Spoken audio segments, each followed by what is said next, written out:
Plus de 90 000, 91 608 nouveaux cas exactement. Ces dernières 24 heures, c'est encore un record absolu depuis le début de cette pandémie. Depuis mars 2020, le variant Omicron se répand à très vive allure en France. Il pourrait devenir majoritaire dans les prochains jours entre Noël et le jour de l'an.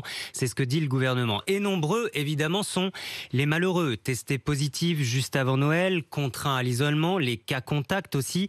Ça représente 500 000 Français qui devront passer le réveillon seuls, chez eux, loin de leur famille. Certains le regrettent. D'autres préfèrent prendre ça avec le sourire. Vous allez témoigner ce matin au 32-16. On vous attend. Reportage de la rédaction signé Mao Becker-Granier. Un test synonyme de tristesse. Hier, Dora, française habitant à Bruxelles, apprend qu'elle a le Covid. Train pour Paris et festivités immédiatement annulées. Un coup dur pour celle qui habite loin des siens. Je suis très déprimée.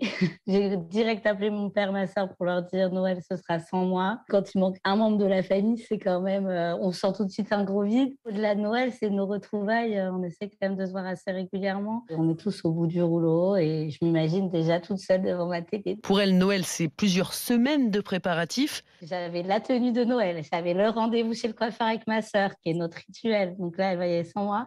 Et évidemment, j'ai 1 million de cadeaux. Ces cadeaux, Laura, 25 ans, confinée seule dans son appartement à Strasbourg, va les ouvrir en visio. Ses parents lui ont envoyé par la poste. Je leur montrerai ma réaction et comme moi, je verrai leur réaction à eux quand ils ouvriront les leurs. Apparemment, il y en a certains que je dois ouvrir le 24, d'autres le 25.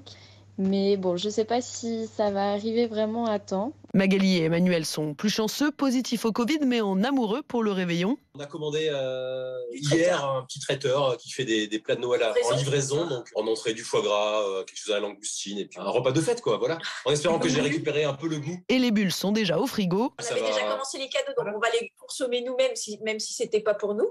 Voilà. Le chocolat et le champagne. On a un tout petit sapin, mieux que rien, voilà.